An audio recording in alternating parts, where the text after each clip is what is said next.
Salamатçılar urmattуу 3H11, 3N9 жана 3E11 тайпалары.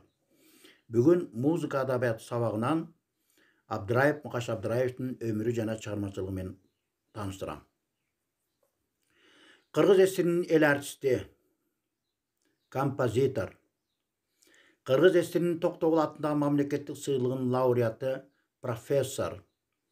КПССтин мүчөсү, Кыргыз эсиринин Сокулук районундагы Киров атындагы совхоздо 1920-жылы 5 майда жарык дүйнөгө келген. Мукаш Абдыраевдин ата-энеси композитор 2 жашка толгондо эле бул дүйнөдөн өтүп кеткен. Балалык чагы кыргыз элине таанымал куудул ырчы Шаршен Термечиковдун үйүндө өткөн. Аялы Мана Термечикова Мукаш Абдыраевге ата-апа болуп, мээрин берип тарбиялап өстүргөн. Термечиковдун үйүндөгү таланттуу артисттер, ырчылар дайыма бири-бири менен жарышып, атаандашып конкурстарды өтүп турган. Албетте, бул болочок композиторго да аябай чоң таасирин берген. 1931-жылы Шаршен Термечиков үй бүлөсү менен Фрунзе шаарына көчүп келет. Алгач музыкалык драм театрда артист болуп, андан соң филармонияда ырчы куудул оркестрдин артисти болуп иштейт. Мукаштын музыкага болгон шыгын байкашып, туугандары анын билим алганын каалады. 1933-жылы Кыргыз мамлекеттик театрда музыкалык студиянын алдында Конопкодо скрипка классы боюнча сабак алат. Ал эми жалпы музыкалык теоретикалык жактан Шубинден билим алат. Өмүрүнүн акырына чейин мына ушул эки улуу адамга чоң ыраазычылык айтып жүрдү. 1935-жылы сентябрь айында таланттуу атайын тандалып алынган Мукаш Абдыраев өзү кошо Москвага окууга жөнөтүлөт. Ипполитов Иванов музыка окуу жайдын атайын интернатында билим алышат. 5 жыл үзгүлтүксүз скрипкада окуп, өзүнүн профессионалдуулугун өстүрөт. 1940-жылы Тулеев Аманбаевтар менен кошо Москва консерваториясынын алдында түзүлгөн улуттук студияга тапшырышып, бир нече ай окушкандан кийин 1-курска фольклор бөлүмүнө тапшырып билим алышат. Которулганы бекеринен эмес, училищада Абдыраевдин биринчи алгачкы чыгармасын жазат. Мелодия. Сөзү Токтогулдуку, скрипка үчүн. Консерваторияда Литинский аттуу композиторго жазган чыгармасын көрсөтөт. Консерваторияда бир гана жыл окуйт. Ошентип согуш башталып калып, сабактары токтойт.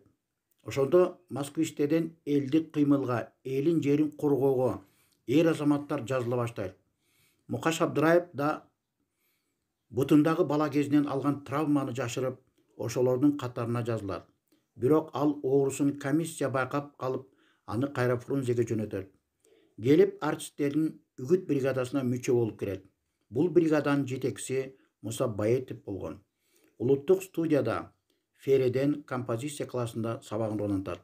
1944-жылы профессионалдык билими жетишсиз экенин байкап, кайрадан Москвага барып, 1-курска теоретика композиторлук факультетке кирип окуйт. Ференин классына тапшырат. 6 жыл талыкпаган окуу эмгектен кийин Мукаш Абдыраев 1-чи жогорку билимдүү консерваториянын композитору кыргыз болгон. Мукаш Абдыраев болгон. 1950-58-жылдары кайрадан Фрунзеге келип, Мураталы Куренкеев атындагы училищага келип, хореография факультетине мугалим болуп, алгачкы эмгек жолун баштайт. 1960-67-жылдары жөнөкөй мугалим болуп, кафедранын бөлүм башчысы, Маяковский атындагы кыз келиндер педагогикалык институтунда иштейт. 1962-жылы доцент деген наам берилет.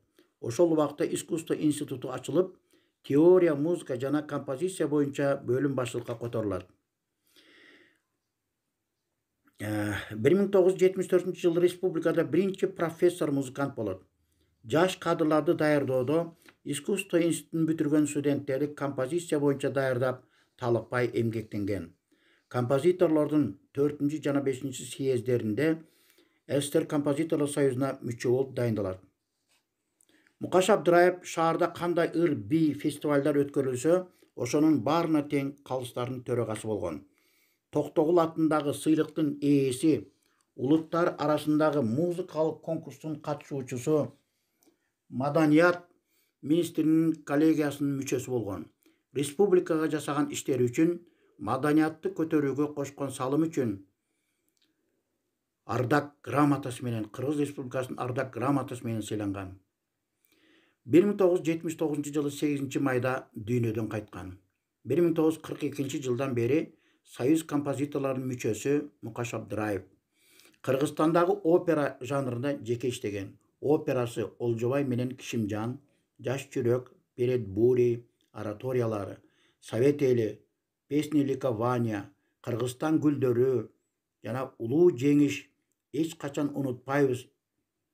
Ушул өңдүү көптөгөн өлбөс өчпөс Кыргыз элинин улуттук музыкалык колоритин өстүргөн, келечекке чоң музыкалык жол ачкан. Мына балдар сабагыбызды аяктап жатып, мен силерге үйүңөргө тапшырма берем.